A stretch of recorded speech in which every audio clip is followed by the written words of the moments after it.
That's right, coming to you live here from the Buy Low off Highway 58. You can see here behind me that the parking lot is relatively empty right now. That was not the case around 7:30 this evening when this shooting took place. There were plenty of customers coming in and out of the store, just minding their own business when this shooting happened. Channel 3 Eyewitness News reporter Matt Barbour has been tweeting live from the courtroom. He joins us live now with the latest. Matt.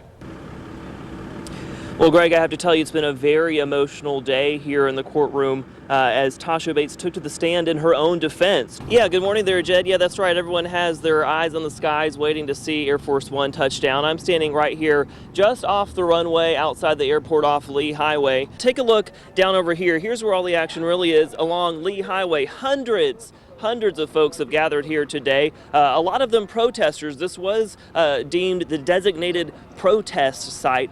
Here you can see that the motorcade of the president is rolling through right now. Lots of excitement in the crowd as the motorcade of President Barack Obama makes its way down beside the airport onto Lee Highway. Lots of cheers, lots of excitement here. There goes the beast, and there went the President of the United States. We scrambled within moments to try to get over here just to give you that glimpse of the motorcade coming into town. It was very last minute. They blocked off the road, traffic was rerouted. Everyone got a hint that he was coming this way. They quickly gathered over here, including us.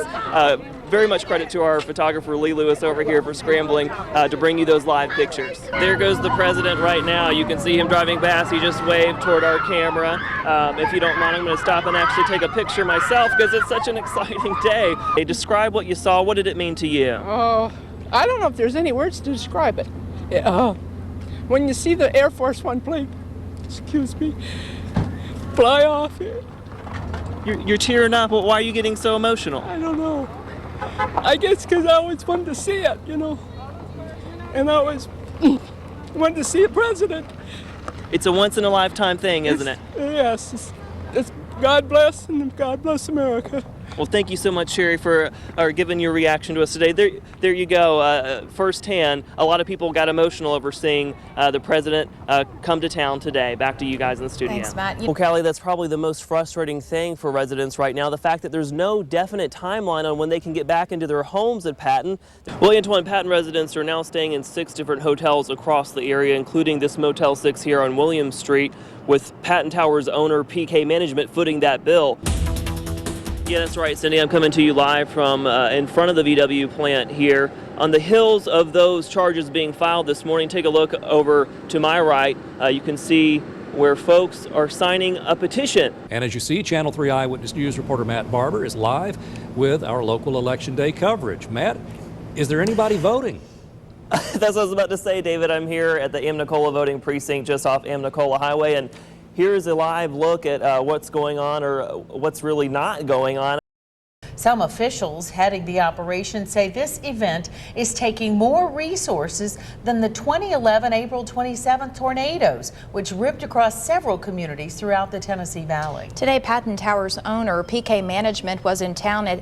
The group held its first news conference. Channel 3 Eyewitness News reporter Matt Barbour was there to get answers. He's live with the latest developments. Matt, we learned today it could take up to a week to get that building back in working order. So what does that mean for the residents? How much longer?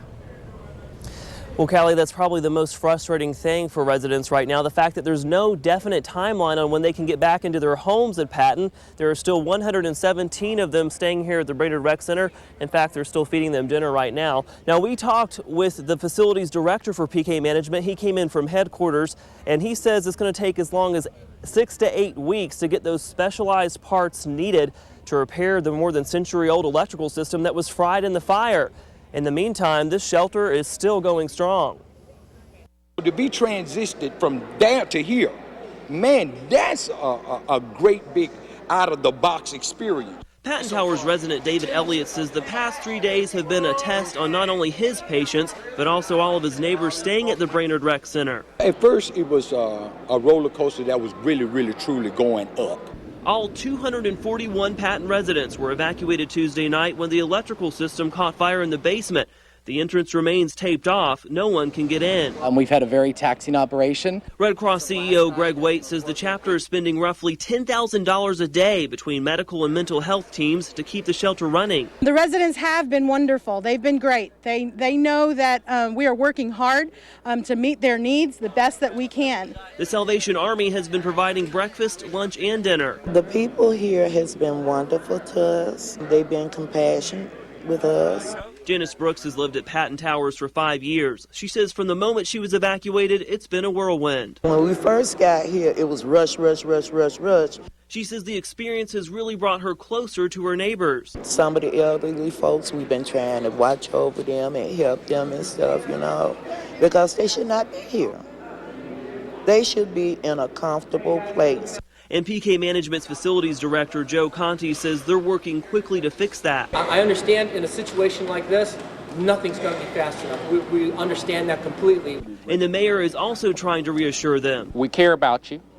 We understand how difficult your situation is.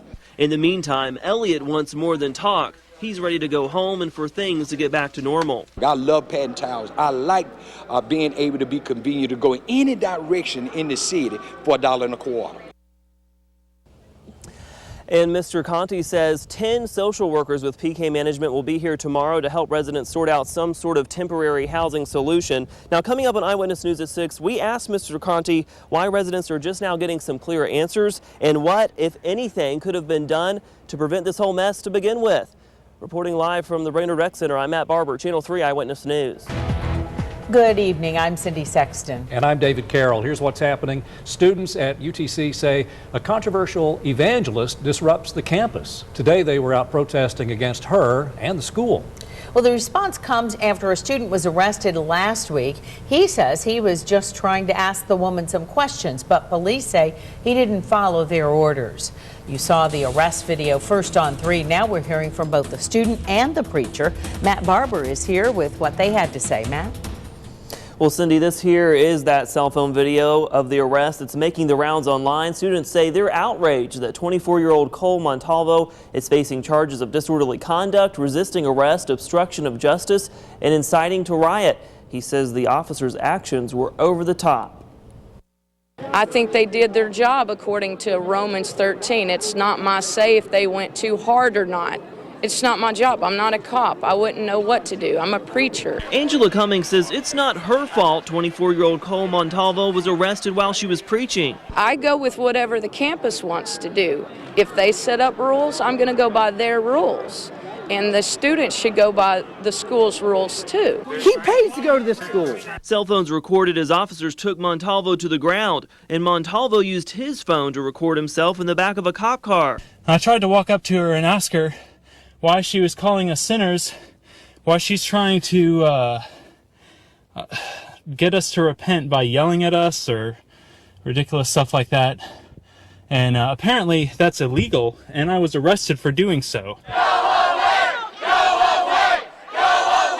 Monday, students were out protesting against Cummings. As for Montalvo, he still has a few scrapes from the scuffle. Before I really even knew what was going on, I was on the ground, handcuffed, being maced. He says he never saw the cone set up to give Cummings space. I think the charges are a little ridiculous. They got me on inciting a riot as well as 3 other things. So I think if anyone was inciting a riot, it would probably be the preacher lady. I wish he had just obeyed. Cummings is used to controversy and admits she calls people sinners. Chattanooga, wake up. Wake up. People are going to hell. Please get out and spread the good news of Jesus Christ. Get off your lazy boy and go preach the gospel. I don't think that we should come out and channel this hate against this preacher lady. I think we really just need to kind of open a discourse as to what is an appropriate response. UTC says it's investigating the arrest to see if proper procedure was followed. We also asked school officials about students complaining about the noise of Cummings preaching. A spokesperson says so far there have been no documented complaints to the dean's office while the preaching is going on. Officials say that's the only way they can approach Angela if there are documented concerns. Live in the studio, Matt Barbour, Channel 3 Eyewitness News.